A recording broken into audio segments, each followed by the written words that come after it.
প্রিয় খামারি আসসালামু আলাইকুম। দেশ এবং দেশের বাইরে যে যেখান থেকে আজকে আমাদের ভিডিওটি দেখছেন তাদেরকে সকলকে জানাই আমার ইউটিউব চ্যানেল ফার্মিং সলিউশন বা EIT নয়নের পক্ষ থেকে অনেক অনেক শুভেচ্ছা এবং অভিনন্দন। আজ যে বিষয়টি নিয়ে আপনার সামনে কথা বলবো সেটি ফার্মের জগতের একটি সংক্রামক রোগ। এটি আমাদের দেশে বাদলা রোগ নামে পরিচিত, যেটি ব্ল্যাক কোয়াটার নামে অনেকে চিনেন। আসলে আমাদের দেশে ব্ল্যাক কোয়াটার সাধারণত জুন এবং জুলাই মাসের বর্ষার শুরুর দিকে বা বর্ষার মাঝামাঝি পর্যায়ে দেখা যায়। সাধারণত 6 মাস থেকে 2 বছর বয়সের গরুগুলোকে এই ধরনের রোগগুলো আমরা বেশি পাই। কিন্তু দুর্ভাগ্যবশত আজকে এই যে ফার্মে প্রায় 4টি গরুর আমরা অনুমান করছি যেটি ব্ল্যাক কোয়াটার সিমটম প্রকাশ করেছে, এবং প্রাথমিক স্টেজে আছে এই গরুটি সবথেকে বেশি যে সিমটম। এই গরুটির বাম পায়ের যে এলবো জয়েন্ট আছে, সাধারণত আমরা যেটি জেনে থাকি যে এলবো জয়েন্টের এই অংশটুকু এবং পাছার পিছনের যে রানের অংশে এই ধরনের সমস্যা হয়, এবং যেটি অনেকটাই ফুলে গিয়েছে, যদিও এখনও পসপস বা বজবজ যেটা শব্দ সেটা হয়নি। মনে হচ্ছে পায়ে প্রচণ্ড ব্যথা আছে এবং মাংসপেশিটা প্রচণ্ড গরম। এখনও এখানে ওইভাবে পচন বা যেটা আমাদের ব্ল্যাক কোয়াটার হয় সেটা আমরা পাইনি, কিন্তু এখানে প্রচুর গরম বোঝা যাচ্ছে যে তাপমাত্রা এই অংশটুকু অনেক বেশি। এবং গরুর খাওয়া দাওয়া যদিও স্বাভাবিক আছে এখন পর্যন্ত, এবং শরীরে টেম্পারেচার নেই, কিন্তু এই জায়গাটুকু অনেক ব্যথা। তা সাধারণত আমরা এই ধরনের বাদলা রোগ যদি আমরা পেয়ে থাকি প্রথম স্টেজে, এবং এই ধরনের আমরা পেনিসিলিন জাতীয় পরামর্শ দিই বিভিন্ন ভেটেরিনারি সার্জন এবং অভিজ্ঞ যারা ইওলো সাহেব আছেন তারা আমাদেরকে বলে যে এই ধরনের কেসগুলো আমরা যেন পেনিসিলিন ইঞ্জেকশন দিয়ে আমরা রিকভারির চেষ্টা করি, এবং অ্যান্টিহিস্টামিন আপনারা দিবেন সাধারণত। এবং যেহেতু প্রচুর পেইন থাকে মাসেলে, প্রচণ্ড ব্যথা তৈরি হয়, আপনারা ব্যথানাশক হিসেবে টলফেনামিক অ্যাসিড বা প্রিফার যেটা ফ্লুনিক্সিন গ্রুপ পাওয়া যায় সেটি ব্যবহার করতে পারেন। আমরা এই গরুটিকে এখন লাইভ ওয়েট যেহেতু 350+ আছে, আমরা অনুমান করছি গরুটাকে আমরা 4টি পেনিসিলিন পোনাপেন নামের যে ইঞ্জেকশন পাওয়া যায় আমরা এইটি দেব, এবং কিছু অংশ ওষুধ আমরা এই 4 সাইডে যে ফ্লোর চারপাশে আমরা ঘুরিয়ে দেবো। আপনারা দেখতে থাকুন আমরা কিভাবে এই গরুটির চিকিৎসা দিই। দোয়া করবেন এই ধরনের চিকিৎসায় যেন আমরা সফলতা পাই, এবং আপনাদেরকে সতর্ক করতে চাই এই ধরনের সমস্যা হওয়ার আগেই আমাদের দেশে টিকা পাওয়া যায়, বাদলা রোগের যে টিকা পাওয়া যায় ব্ল্যাক কোয়াটার, সেই ব্ল্যাক কোয়াটার টিকা আপনি সরবরাহ করবেন নিয়মিত যে নিয়ম অনুসারে। আমাদের চামড়ার নিচে 5 cc করে দিতে হয়, আমাদের দেশেও যে টিকা পাওয়া যায় সেটা আপনারা ব্যবহার করবেন।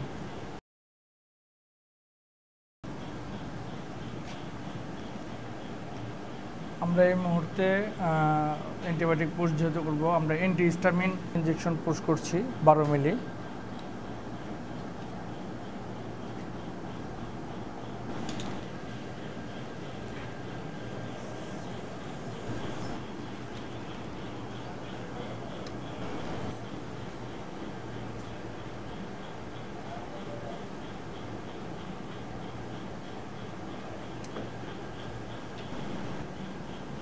চাপাও পুরোটাকে চাপাও দেখি।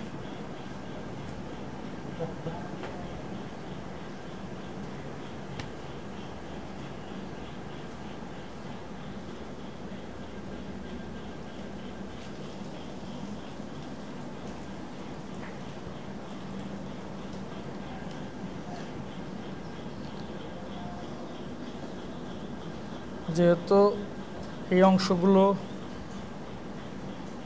ফুলে গেছে, আমরা চেষ্টা করতেছি চামড়ার নিচে বা মাংসে যেখানে পাই সেই অংশগুলো অন্তত 1-2 মিলি করে জানি আমরা 4 সাইড রাউন্ড করে আমরা দিতে পারি। এবং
তুলে না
শোনাবেন জি মা এখন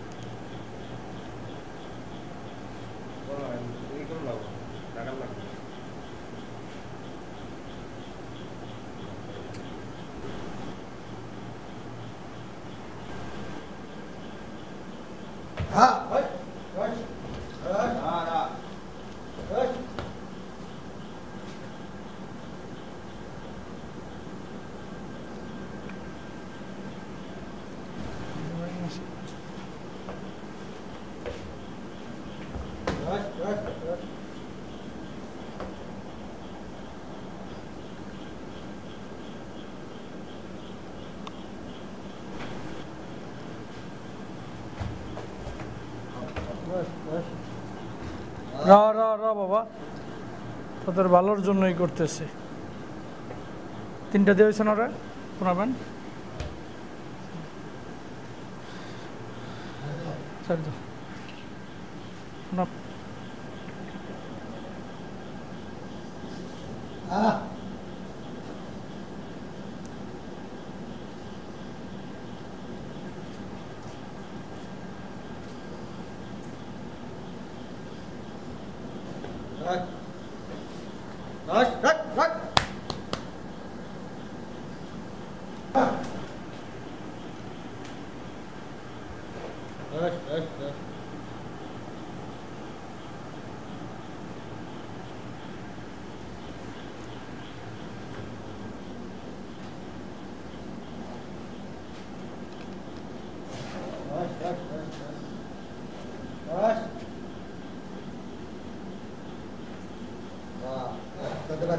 পানি দাও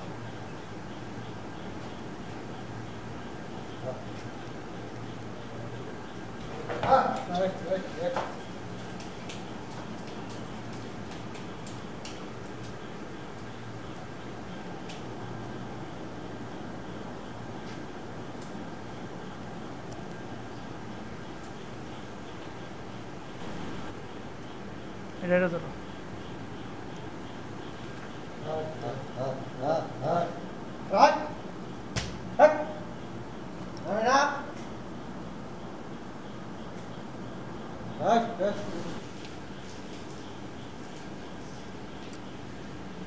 কোনটার ভিতর নিচে ইয়ে আছে পা ফোলা আছে না ওই পাশে পা ফোলা না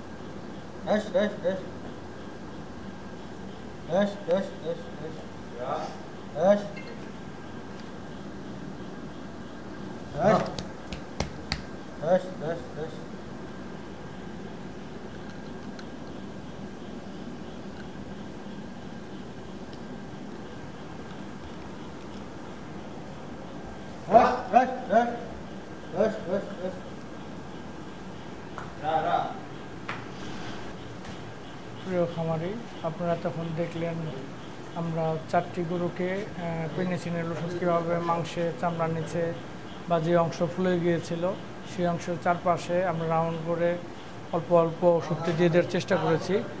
এবং 4টি গরুর ভিতরে একটি গরু যেহেতু বেশি ফুলে গেছে অংশ, এবং সেই গরুটিকে আমরা চেষ্টা করব আরও একবেলা রাতে পোনাপেন পেনিসিন দিয়ে দেওয়ার জন্য, এবং অন্য গরুকে দিনে একবারই দেব। এই ধরনের সমস্যার সম্মুখীন হলে আপনারা দ্রুত স্থানীয় ভেটেরিনারি সার্জনের শরণাপন্ন হবেন, কারণ এই ধরনের সমস্যা খামারের জন্য খুবই ঝুঁকিপূর্ণ এবং হুমকি স্বরূপ। এবং আবারও বলছি, এই ধরনের সমস্যা সমাধানের সহজ এবং সঠিক উপায় সেটি আগে থাকতেই নিয়মিত বাতলা রোগের টিকা দিয়ে রাখবেন। ধন্যবাদ। আসসালামু আলাইকুম। আজকে এই পর্যন্তই।